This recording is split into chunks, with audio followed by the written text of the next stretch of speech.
no support. And let me tell you something, New Yorkers. Never in my life have I had a problem that I did not see an ending to. I don't see an ending to this. I don't see an ending to this. This issue will destroy New York City. Destroy New York City. We're getting 10,000 migrants a month.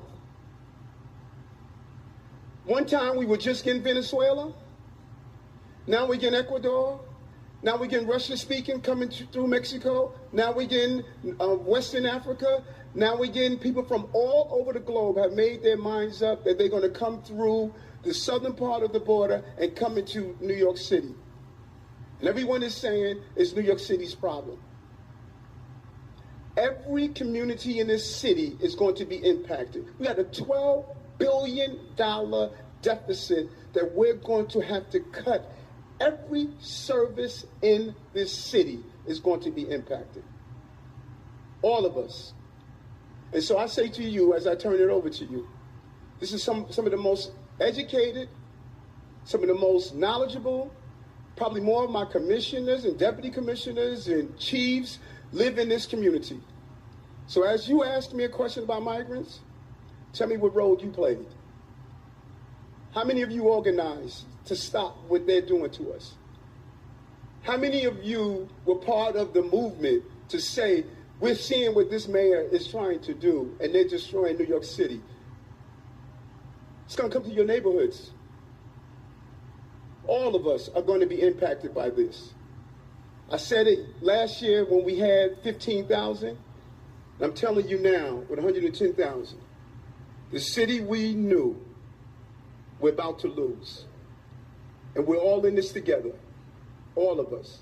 Staten Island is saying, send them out to Manhattan. Manhattan is saying, send them out to Queens. Queens is saying, send them out to Brooklyn. No, it's not the game we can play. Open the floor up. I always knew that if I stood my ground for all of you, that I would be a target. And a target I became. For months, leaks and rumors have been aimed at me in an attempt to undermine my credibility and paint me as guilty. Just this past week, they searched the home of our new police commissioner, looking for documents from 20 years ago, just 1 week after he joined my administration. Enough. I will fight these injustices with every ounce of my strength and my spirit.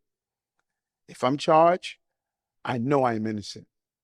I will request an immediate trials so the New Yorkers can hear the truth. New Yorkers know my story.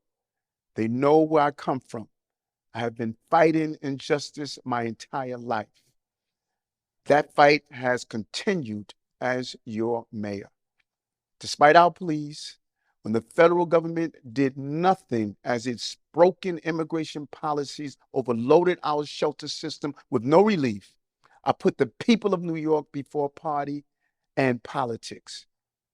Just say that I consider the hearing today my last act of service as a public servant for the United States of America. And I'll give you my professional opinion. I was an intel professional for our country for many years, and I would give recommendations, and I'd also look at indications and warnings. So I would offer this to the American people as my warning to them. Since this is a warning to the American people, I say, I personally have no confidence that the FBI will rein in its own conduct.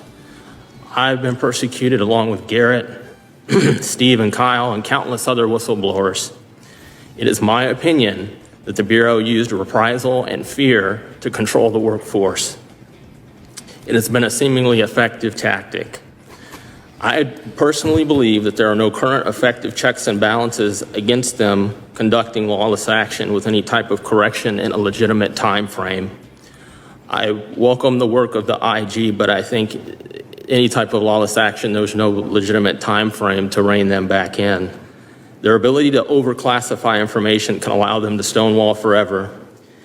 To the American people, you have a duty as a citizen to vote, and I strongly urge you to do so.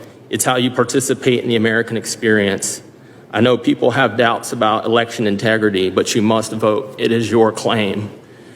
Stake your claim and don't forfeit it willingly. Have your voice heard. My other recommendations are in the natural order. First, vote. The second is the Second Amendment. Arm yourself and know how to defend yourself.